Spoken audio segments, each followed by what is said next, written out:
Burgess episode that's playing right now. And then we're going to jump into, just some of our current events and community readiness for some of the current goings-ons that are happening. So that is just kind of the general direction. We can always have fun with it. I will follow your lead. All right, sounds good. I got us all outlined, so. It's all good. If you see a curve coming up and there's no guardrail, put Jen up front. Yeah. I just push on the accelerator. All right, here we go. Hello and welcome back to the Changing Earth podcast. This is episode number 451, season 15, episode 49. Hey, Chin, what's up? Hey, Chin's up. Taking on the role of the crash test dummy tonight. Yep, we got you up front. And we have Butch with us from Hope for Survival. Always a pleasure to have you on the show, Butch. How you doing tonight? I'm doing awesome. Thanks for having me back. Good to be with you and Mr. Chen again. Always. Yeah. We love that. And thank you for all the work with the other podcast as well, the audio drama as well. It's teamwork. I'll be sending you out lines soon again. So yeah, appreciate it. Couldn't do it without everybody's help on that. So you do all the work. Yeah, I know, but you guys got to give me lines, and you're one that's like always right. Got them done right there. So super appreciate it. You're welcome. So been a couple weeks since we did a live show. I was down in Galveston doing some deep sea fishing, which is kind of out of character for me, and enjoying the ocean, which is something I've really love to do. Not really, but it was nice. It was really nice. Houston's actually just a hop, skip, and a jump from my house, so that was surprising. And the day we did go out, like out on the ocean, it was a lot like just being on Lake Michigan. So it was good times. We caught a ton of fish. We were after red snappers. Those things fight like demons in the water. And then you get it up and it's like, 5 foot long or whatever. You got to throw it back. So crazy weather while I was gone. Like we just got hit by storm after storm after storm here at our house. Part of my roof was damaged in the crazy storms that came through Texas. So even the host is not immune to this weather anomalies. We had a bunch more presidential embarrassments. I guess we got Russia on the move and more farmers getting managed. So we'll kind of bust into some of that tonight. Chapter, we caught up on Burgess. We're going to hear his story again next week. And they went into Hopetown, did the big scene there, and Cassidy's dad was killed while they were in there. So it really just brings up this topic of community readiness and not allowing your dependence on the government to dictate how your community is going to respond to the next disaster. So that's why Butch is here, and that's why we're doing the show tonight. So, Butch, what's on your mind? What's some of your top concerns? I was reading a little bit over it. I think the farmers are on your mind as well. Yeah, did you notice that? I did notice that. Yeah, I kind of find kind of weekly or every couple of weeks some hot topics internal to the 48 states, and the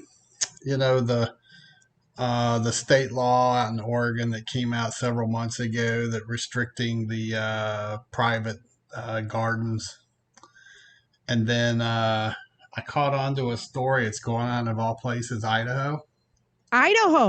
Yeah. Right? Yeah. It's going to have an impact on the potatoes. And this is more of a past law that's documented that's impacting who is the priority of getting the water first. And the farmers, the private farmers are secondary, and this is going to impact thousands and thousands of acres. If you're old enough to remember, in 30 years ago in California when they went through the whole battle with the smelt fish, this reminds me of that a little bit. Break that down a little bit for the listeners that don't know what's that about. Yeah, actually, I was in the military at the time, and I may have been living in Montana. I can't remember, but anyway, the story kind of caught my attention. But um, it's an indigenous fish called a smeltfish, and it's really a small fish. But the state passed laws directing the waterways with the fish, and it took the water away from probably hundreds of thousands of acres of farmland, and they all shut down and they turned into dust bowls. And the power of the government won this, and the private citizen lost. And it was a bad thing, but it was a huge lesson learned. Now, did in the end, if it actually helped the smeltfish recover? Were their efforts validated? And then I heard more stories about how bad it impacted the private citizen. That honestly, not to be cold hearted for the little fishy. Right. How did the fish fall into the chain of the food chain? What did the fish really do for the world? It made a certain group of people really, really happy because they weren't going to be used to. Although fertilizing your garden with fish remains is actually really good. Yeah. However, on this topic, and then another story I came across on the farmer thing was up in Michigan.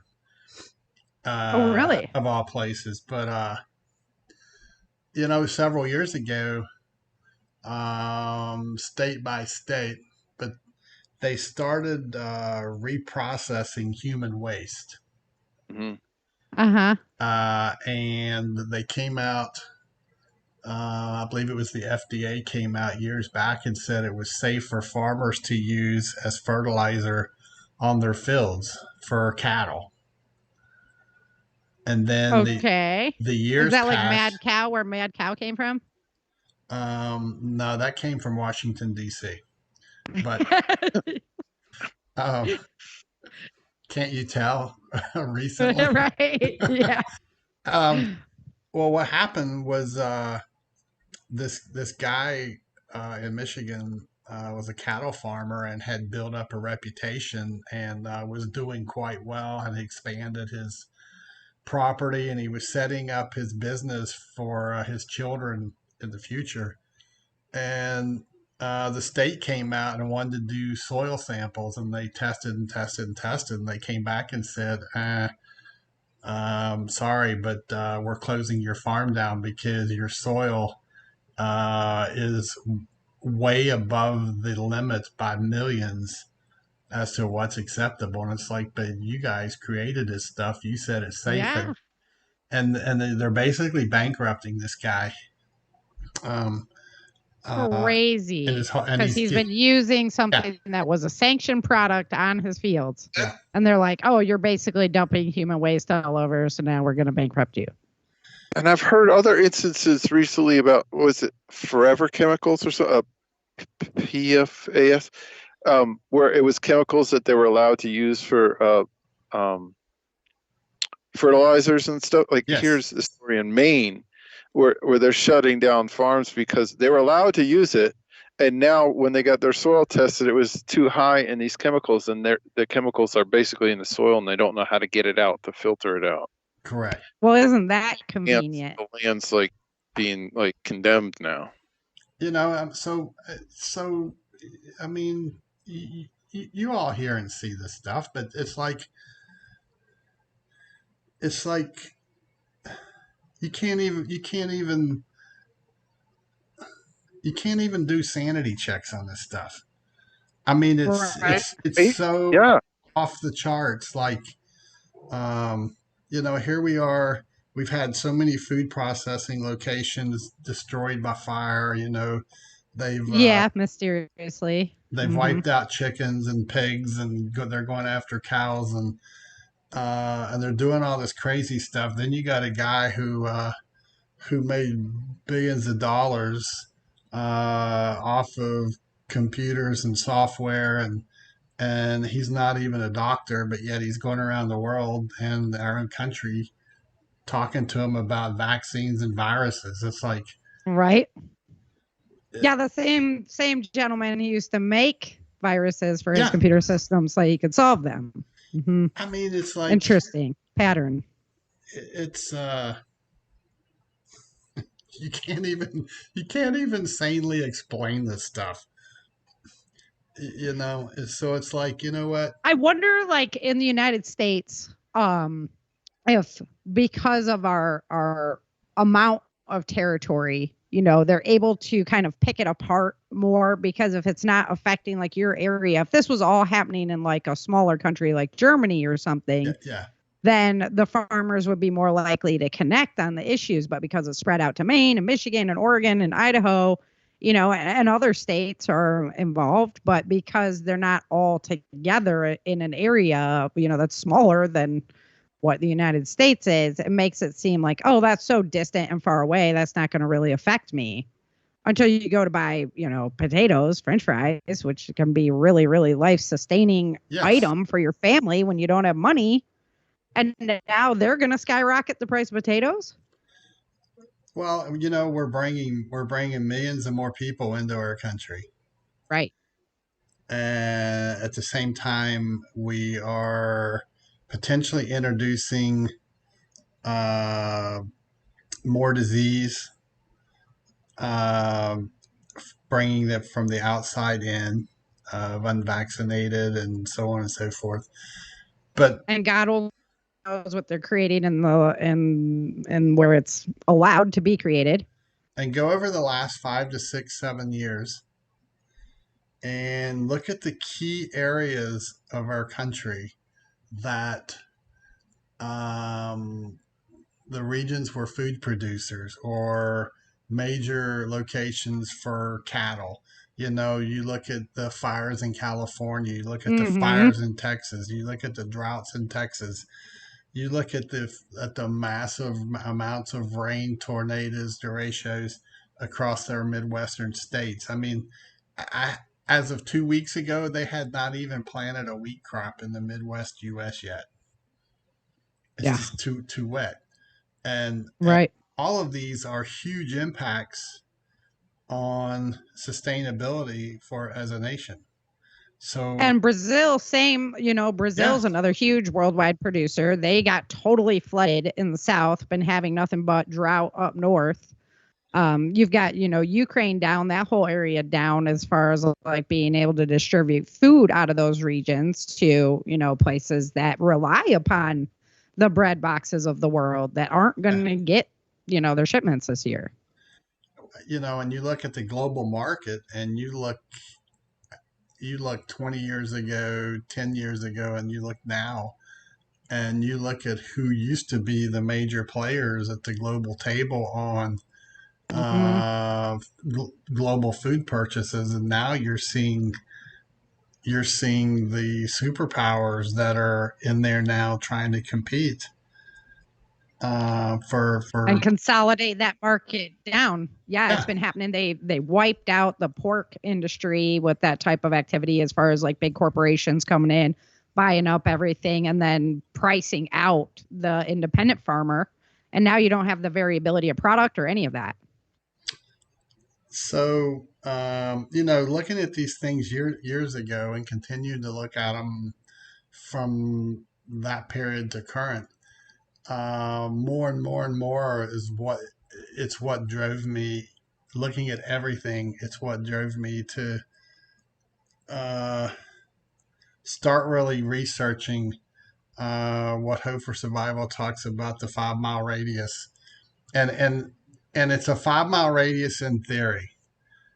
You may have 500 yards, you may have a mile. The whole premise is that if Sarah lives a half mile from me, and we can think mutually then I have a half-mile radius, and then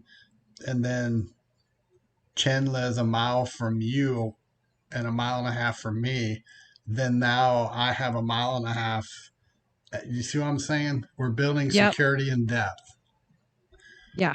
But trying to expand the community circles so that your community is good at doing this, we're good at doing that, and then we have some potential trade opportunity if things were to degrade to the point where we didn't have our current supply chain. Yeah, and you set up your memorandums of agreement, memorandums of understanding, and the thing is, you can do this concept in an apartment building, you can do it in a suburban neighborhood, but you can't do it sitting on a sofa eating Twinkies. Right? This is hard work. I mean, you can't just can't pick out your 20 buddies who live around you who you hang out down to gun club with, because that might be their only skill. Yeah. Right? You need so many other skills, but needing them and finding them and identifying is work, and it takes time. In our community group, we just recently finished information is gold. And who do you have in your neighborhood who offers these skills, but also who in your neighborhood or your community is going to require any kind of special attention? So we put together a kind of a questionnaire of like, do you require a special diet? Do you require special medications? Do you have to take medications that if you don't have them, it could be life-changing or death? And anyway, these are things that addictions can be another. Yeah, absolutely. Psychological, psychiatric meds, all this stuff. If you were going to be, and this could be during a hurricane, it can be towards any natural disaster. If you were going to be your neighborhood or your community's first responders, you gotta know what you're responding to and what you're likely to find. Does that make sense? Absolutely. It's like, I remember when I worked in retail, the fire department would come drive around every whatever. So I don't know the time period, and they would come in and they just wanted to see the inside of our store, get a feel for if they had to respond, what they're going to be dealing with. And, they couldn't just Google map it. They actually wanted to walk through our store. Yeah, actually in my day job, Jen, that is one of the things. I have eight buildings, and communicating with the first responders, the fire and the police, and showing them your most current floor plans, because when they come into your building hot for an incident, the last thing you need is that there was construction in your house or in this business where there's now a wall, but yet in the plans they had, it was a clear 40-foot shot through to their objective, and now there's a wall there, right? Because oftentimes these plans are in a rear area, and they're coming in with goggles on that they're going through smoke or maybe a fire or whatever, and there's an earpiece in, and someone in the rear is talking them through these smoked areas to get to the objective. And in many ways, when you're building, it all goes back. I think we talked about this maybe when I was with you all before. Building your team, building your community is only part of it. You have to work together as a group to understand what is risk management. Okay. What is the risk in your objectives? Growing food, having animals, protecting the area where your community's at. The weather. Have you studied the weather? Are you tornado prone? Are you snow? It goes. in your risk assessment and identifying these threats, right? And we in HFS, we have built checklists, and you go through these checklists. What is the most likely threat to us, and what is the least likely, and how are we going to mitigate it, right? Butch, how do you meet like random people for building out your community? Because that's something that a lot of people struggle with. Maybe they don't want to talk about like, you know, what their thought pattern is. It's definitely opening up the doors more these days, honestly, since the virus, because everybody's, you know, hey, that happened. This could happen.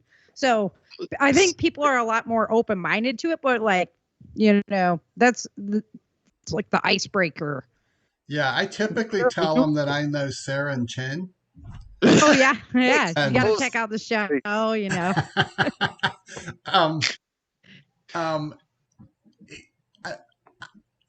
My objective may be there. 2 streets down, there is a lady who lives there, named Sarah, who I don't see eye to eye with, but we're very like-minded in how we see the world, right? And we have another guy in our community named Chin. I know that Chin's friends with Sarah, so it may not be me who needs to go and talk to Sarah. It's Chin who I need to talk to get him to go work on Sarah. Gotcha. This all comes through. In our community, we spend lots of time together. Even me traveling and all that, we spend lots of time together bonding, understanding our people in our community, knowing our people, knowing when someone, it's maybe a spouse is sick or someone's out of town, or I will say that I found having the disasters actually pulls communities together more. Like I met my neighbor who I haven't met since I moved here, you know, because, you know, something happened to his roof, something happened to our roof, you know, so now we have something in common, and so we can talk and like kind of feel that ground out, right? Oh yeah. You can have cookouts. You can have community gardens. Those are very common things. One of the ways too is to meet a new neighbor and don't even mention it to them, and maybe invite them to church with you. And kind of work it through. I personally like to just hang around and listen. I like to listen to people talk and hear what they tell me. And then I say, how can I achieve the needs of our community, adding this person? So how am I going to win them? Right. So on the Hope for Survival website, if you come over there and sign up, then do you just like it just adds to the network? Now we can like start hunting people in that community to get part of it as well. Does it kind of facilitate that type of thing if folks were to go over there? The website itself is mainly a newsletter, and my email address is on there, and folks can email me and say, hey, I'm in Jonesboro, wherever. And I'll look them up on a map, and then because individuals' names and locations are, I do everything I can to protect that information. Right. Yeah. And to protect you. Highly important. Yeah. Yep. And so on the website or on YouTube, I normally give an email address that, hey, you can go to the website, you can email me. But where people have really grown over 5 years is 4 years ago, we started a Hope for Survival Signal group. And it's kind of like an HFS Facebook, if you will. Yeah. 24 hours a day. We have a preparedness room. We have a faith prayer room. We have a comm group that discuss like ham radio, GMRS stuff. And then we have another group that's doctors and nurses. Okay. So if I like if I have a question on a medication or something like that, I'll shoot it to one of them and say, "Hey, can you get with your group and That's awesome. let me know?" And Sarah, the big thing is none of us can remember all this stuff. You got about 40 years to go till Yeah. you get to my age. But I forget what I forget, you know? And, right. So utilize your skills and your people. And you know, I'm blessed with how I live or where I live at and how things ended up. But there's folks out in rural areas that they don't have 20 houses surrounding them. Yep. So you've got to be flexible to there's advantages to living in the rural area. There's many of them. And that is, you know what? I take care of my place and you take care of your place. But when you hear 3 bursts of that air horn, I got your back. Right. You know? And okay, again, I got one more question for bonding. So I hope this isn't my listenership because they've been with me for a while. So everybody should have a running start at least on stuff that's going on. Yeah. But it's getting pretty darn legit. So with the awakening of a lot of the other people into the idea of just preparing to protect yourself instead of laying upon the government to do that for you. Somebody's ground zero. You just met them today. They're ground zero. What are you going to tell them to do today to be ready for tomorrow? Like what kind of first steps should they just think about doing immediately before tomorrow? Well, for me personally, I go for you, Sarah, you're new to this, and to Chin, right?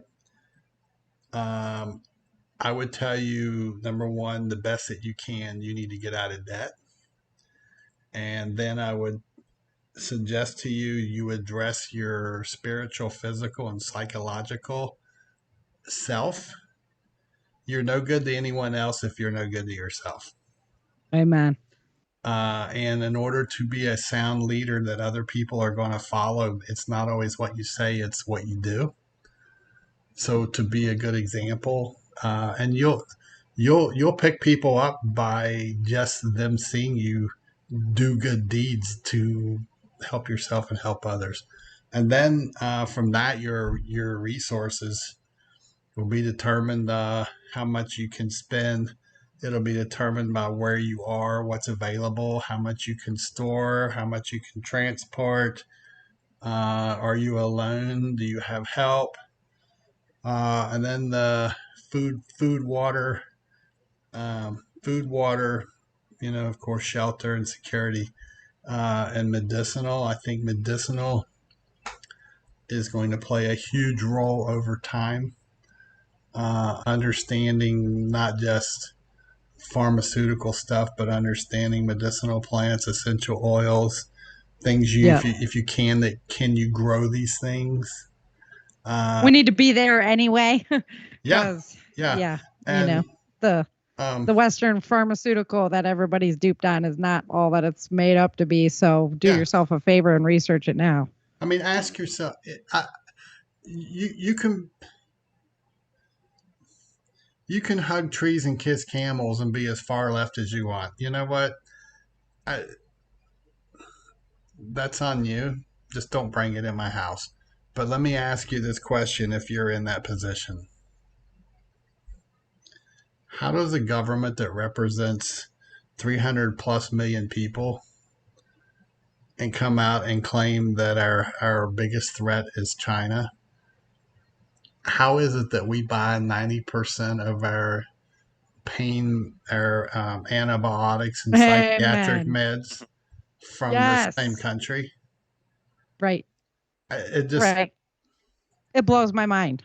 It doesn't pass the test for me. It's kind of like, how did the subs get off the coast of Cuba without, someone singing "Ding Dong, we got company"? But right. And telling someone, here's the deal. There's people surrounding you that'll help, but you got to do the work. Right.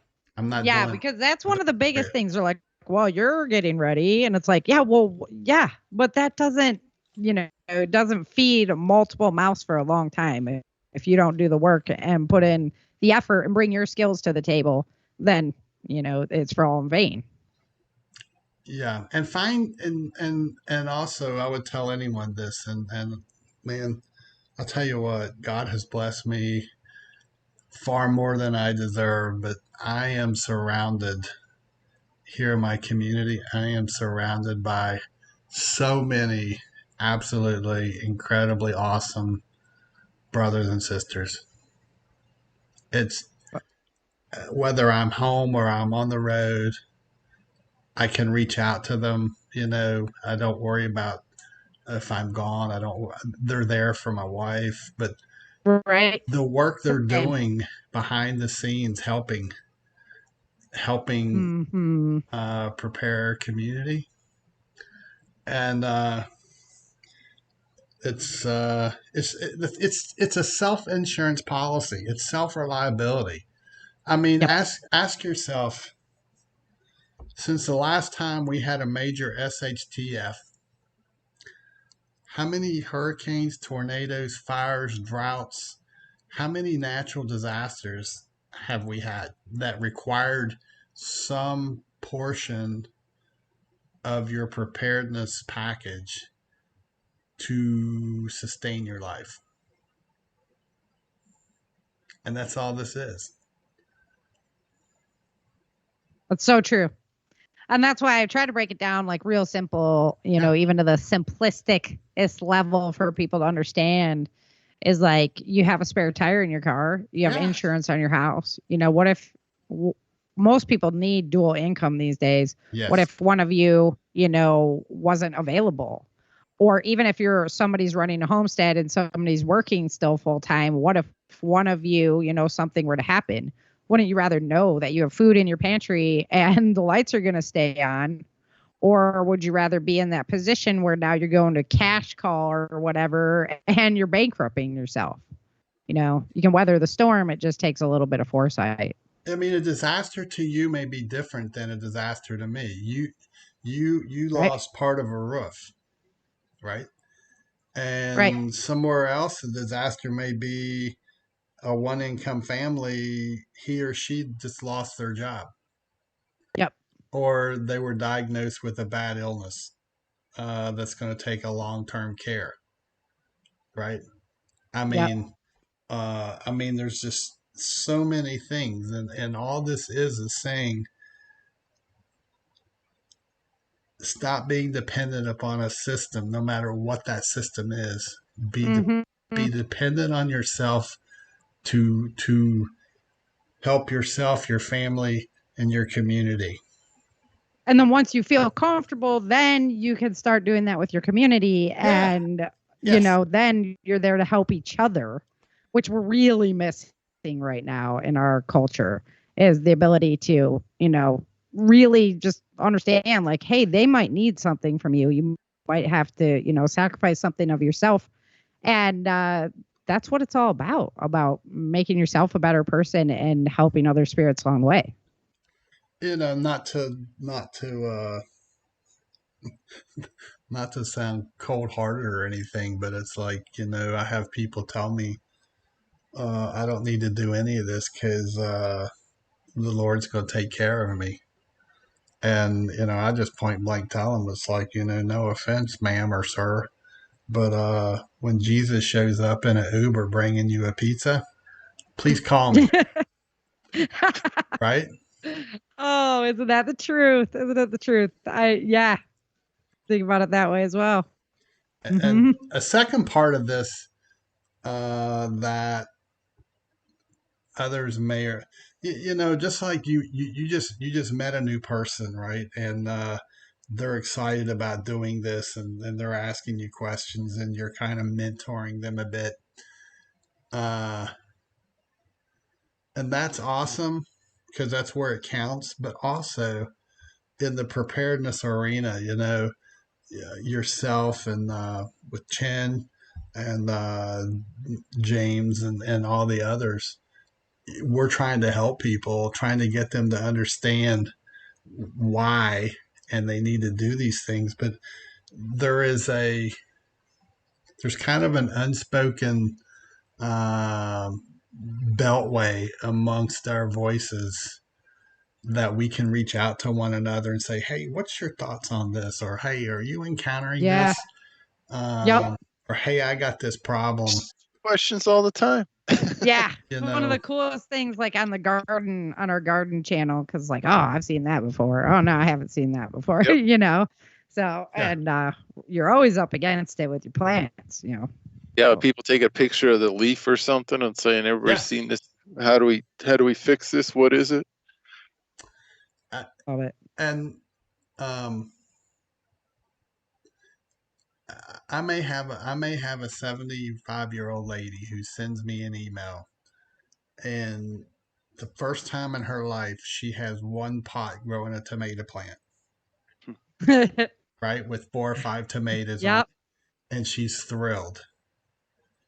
And the whole thing is had she not come to one of us, she probably would have never planted that plant.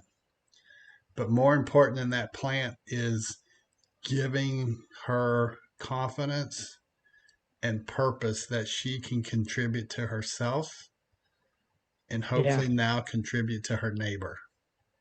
Yeah, have value, right? Have your individual value. You are important. Yeah. And that's so much of this is there are people. That's really cool. I know you come across them, but there are people out there who they're shut up in a home and they basically have lost hope. Yeah. Right. And they may not be able to go dig a hole or do some of the physical stuff, but you know what? They may be an awesome cook. They may be able to put together healthy diet plans. They may be able to sew. They may be able to do any of these tasks that to us seems less important, but you got to have it. But are so essential for the community. Do everything yourself. I mean, like up working on my homestead, I can't do everything myself. Can't, you have to work as a community, even though it's my property. We all work together. Yeah. What if you get hurt? Yep. But there's just enough time in the day to do farming, to do I'm structural work and road maintenance and and then what if you had to defend yourself at the same time? Yeah. Doing all that at once, you just can't do it. And if you had kids taking care of the children, I mean, you just can't do it all. Even a husband or wife can't do it all. No. Yeah. Really. And what if you're even a family of 4 struggles? We had, family of 4 or 40 acres. It was still, you needed the community now and then. What if you're a quarter mile from your home and doing work or running a piece of equipment, and a threat comes to your home, and your wife and your children are in the house? How are they going to be able to notify you immediately you need to get home? They're not going to be able to pick a phone up and call you, most likely.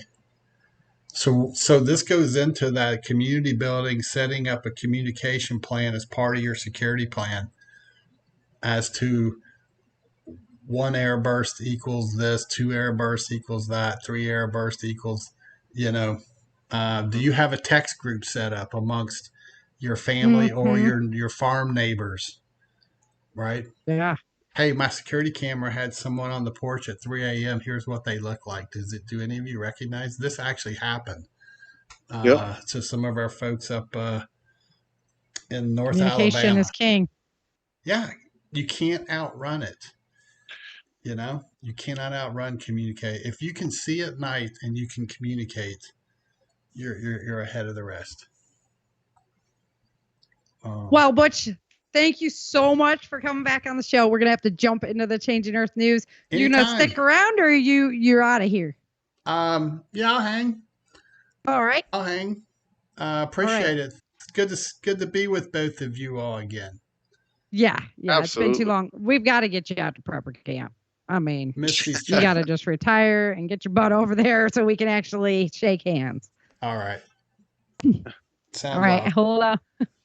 All right, I'm going to go play my Changing Earth news, and we'll jump into it.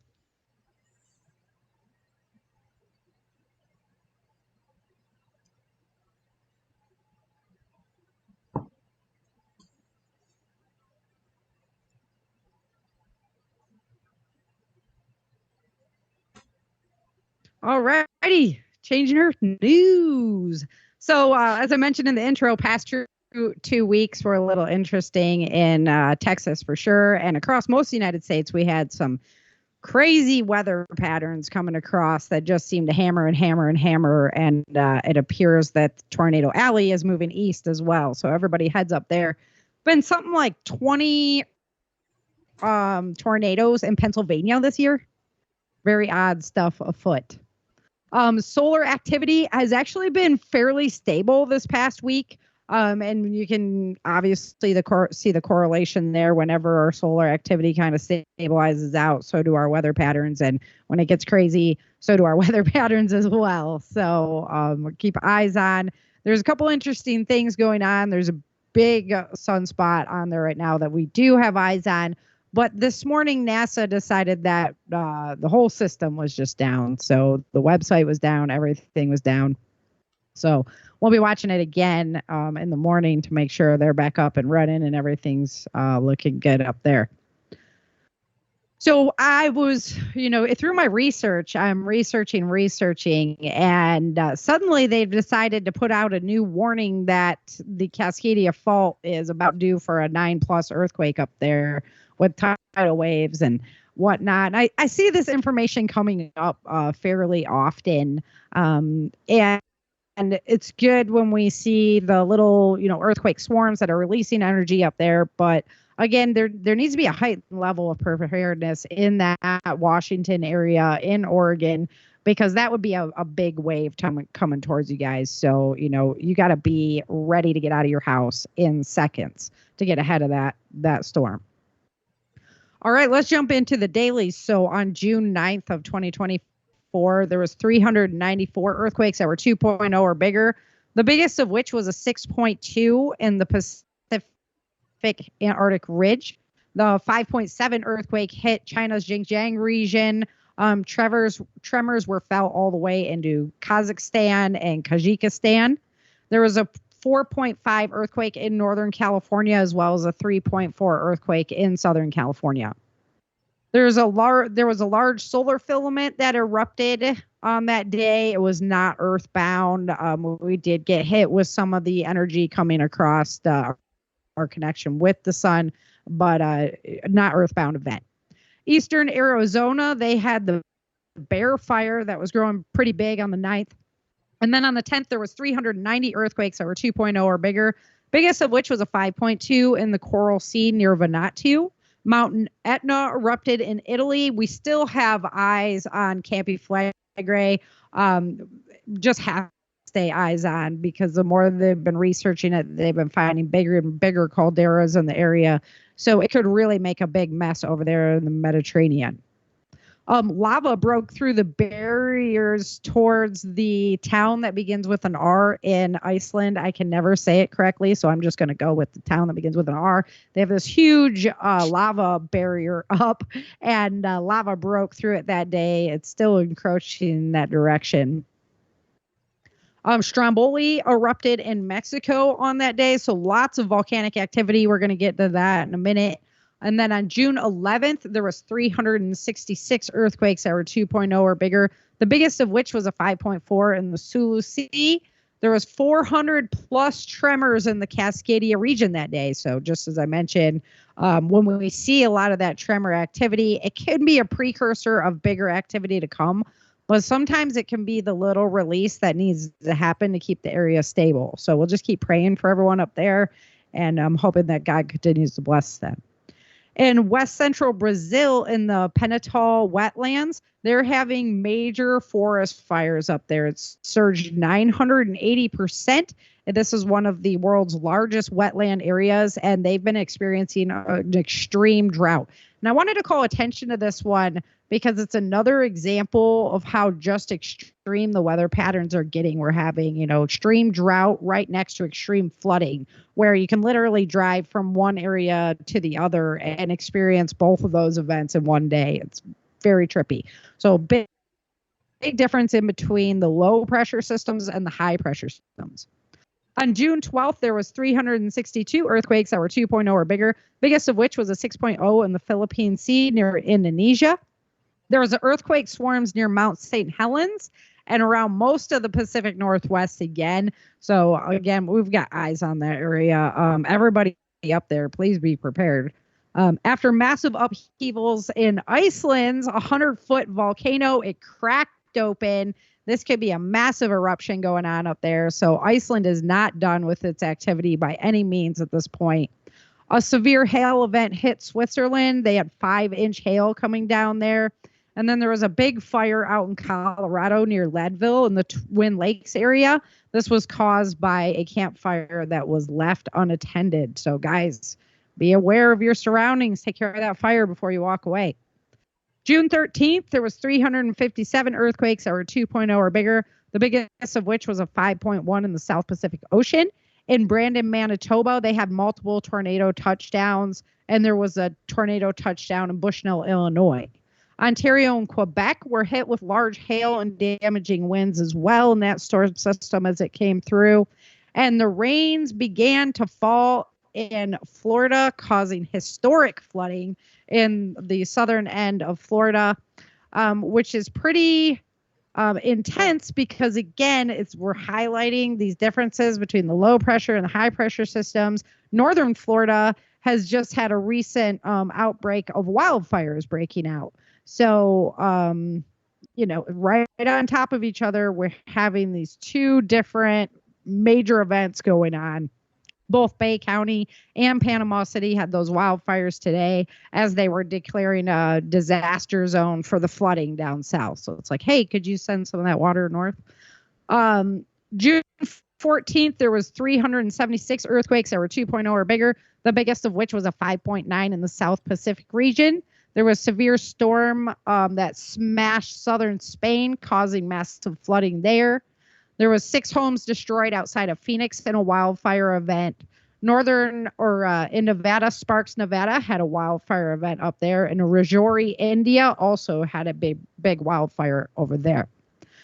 Yesterday, 6/15, there was 379 earthquakes that were 2.0 or bigger. The biggest of which was a 5.7 in the Molucca Sea near Indonesia. There was 5.9 earthquakes on the mid-Atlantic ridge. So core of the planet's getting active with all the solar energy we've been experiencing, the magnetic shielding going down. There was a deep earthquake swarm under the Big Island in Hawaii, biggest of which in there was a 4.1 earthquake. There was heavy rain and swollen rivers up in Minnesota, and Mount Semeru had 2 eruptions in Indonesia. In Hesperia, Southern California, right outside of LA, there was a rapid growing wildfire that was prompting evacuations. They're trying to get that under control today. So today, June 16th, 2024, 383 earthquakes that were 2.0 or bigger, biggest of which was a 6.0 in the South Pacific Ocean. The earthquake numbers have really been riding there around the 380s, 390s. So I don't see any unusual activity there. They are tracking the first potential hurricane forming out in the Gulf right now. So we're going to keep eyes on that this week. And as far as volcanoes, we got a lot of volcanoes erupting right now. 33 volcanoes erupting. That might be the most that I've ever seen before in the time of recording that are actively erupting on our planet right now. We have 2 showing minor activity at we have 27 showing minor activity and 24 showing unrest. So our numbers from 3 weeks ago, are up 2 on the eruption. We're up 2 on the minor activity, and we're down 2 on the unrest. So they've actually added 2 more volcanoes to that list since we last reported on them. As far as wildfires in the United States of America, we're at a preparation level of 2. There's 74,413 acres actively burning. This is coming from 19 large fires. There's 6 new of them, and 2 of those are contained. Number 1 on the list is Alaska, with 5 wildfires burning for a total of 35,380 acres. That's coming from 3 new fires, and none of those are contained at this time. Number 2 on the list is New Mexico. They have 29,459 acres actively burning from 3 fires. There's no new fires, and these are not contained. And then in Arizona, they have 5,038 acres on fire. This is coming from 5 major fires. There's 1 new fire, and none of these are contained. And then just to throw it in there, Washington is number 4 on the list, 1,756 acres. This is coming from 1 large fire. There are no new, and that fire has been contained. So good job, guys. Way to stay on it. As far as the wildfires in Canada go, we're seeing less this year. It's not that they're not there, but last year was horrendous. So that's good news on that front as well. So there you guys go. Changing Earth news. A lot going on. Not as much as when I was gone. I was like, of course, the world goes crazy when I'm on vacation, but hopefully you guys were staying on top of the events while I wasn't here with you. Alrighty, guys. Well, that wraps it up. Thanks so much for coming on, Butch. It was awesome of you. Short notice, and I appreciate your time because I wanted to have, community is really important. I see it as like a major hole in most people's plans. And I've got a fairly good grip on my region, but I'm only been here for 4 years. So I'm going to include myself on that list of, I could do more in my community area. Yeah, it makes it difficult because you're kind of, through some eyes, you're a transplant. Right. For sure. Fortunately, in our community, 95% of us are all transplants. Right? So, yeah, I meet a lot of like-minded individuals down here that also fled from behind the Iron Curtain. So there are a good deal of like-minded people that have all fled their states to seek a free Texas, and now we're all Texans. So, well, after hearing your forecast the last 10 minutes, I'm leaving town tomorrow. I'm gonna tell the guys, hey, y'all need to get all your shovels and dig a great big hole because we're gonna need it. Right. Fortunately, changing their news. Yeah. Fortunately, we follow this stuff too. Mm-hmm. Thanks to you, Miss Sarah. The sun is important to follow right now because we're going to see some interesting things in the next 20 years on this planet. Yes. How can we grow food? How are we going to be able to grow food in 10 years in soil that's too hot to accept seeds? Or on a planet, because if like the North Atlantic current shuts down, then we're going back into ice age type environment. So, you'd be looking at more greenhouses and things like that. Yeah, we've been encouraging folks to actually, for the last few months, we've been suggesting they start, depending on their situation, start researching on how they can start growing food inside. Yeah. And one of the biggest problems that I'm seeing out of it will be like light bulbs, because you're going to have the light. If Campy Flagray went and erupted super volcano style, that could cover the earth for years. And then we're really looking at how do we create an artificial sun to be able to, grow food. Right. Well, I can tell you, I don't know about long term, but I can tell you I have visited some high dollar bunkers that they can grow food underground. Right. Yeah. Cool. So that's the option there as well. The other thing that really concerns me is a lot of people have canning as part of their long-term survival plan. Mm-hmm. And Can you name a place in the United States that makes jars these days? Yeah. Right. Yeah. So if we aren't making canning jars and we're not making canning lids and we can't get a hold of aluminum can, nobody can really. I mean, I don't know how to put it in an aluminum can, you know? Yeah. So I see that as another like major problem, potential issue. Well, there's some out there who follow the global weather sensation, if you will, who are suggesting that we humans that we learn a whole new diet. We need to learn to eat things that we never thought we would eat, like algae and no, I'm good. I think we just need to believe in our planet a little bit more and learn to work a little bit more in unity with it instead of trying to demand more from it. I was reading an article about chickens, right? Like 50 years ago, average chicken was like 2 pounds.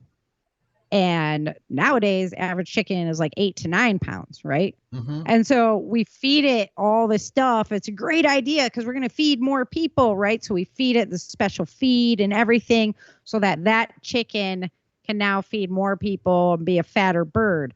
The problem is when you ingest that, well, what happens? You're fattening yourself up off of that protein because of what that protein was fed in its lifestyle. I mean, you are what you eat. So I think there's a little bit more harmonious way of us, going back to smaller farms, communities, working within our regions. Yeah, now we have 10-year-old females that are fully developed and first graders with sideburns and beards. So, right, it's I honestly believe that over the years that this has had an impact. I mean, the children, you go out to a mall, man, the kids are huge. Yeah, they're massive. Like, I'm not a big person. So for me, like it's like, tall. Whoa. Yeah. You're a 7th grader? Yeah. Yeah. Mm-hmm. I mean, I weighed like 70 pounds and they used to stick me in a trash can when I was in the 7th grade. I was so little, I had to turn it over to get out. True. But it's having All right, well, let's wrap up. Chin put up the website in the chat room for all you guys in the chat. You can go over and check out Hope for Survival. But Butch, why don't you go ahead and tell everybody where to find you, and we'll wrap it up and call it a Sunday. Yeah, hopeforsurvival.com, hopeforsurvival.com. It's Hope for Survival on YouTube as well. Or you can email me at preparedness101@protonmail.com. And keep supporting Miss Sarah and Chin. They're doing great stuff. And I'm honored to get to spend time with you all always. And God bless you. God bless you and keep you safe. Same. Keep fighting the fight. All right, guys. Have a blessed evening. If you want to find out, check out the new episode of the audio drama just launched this week. You can check it out on the YouTube channel. Or just go over to my website, Changing Earth Series, and all the links are over there for you guys. So check that out. Hit up my YouTube channel, like and subscribe. And until next week, remember, dream, survive, thrive.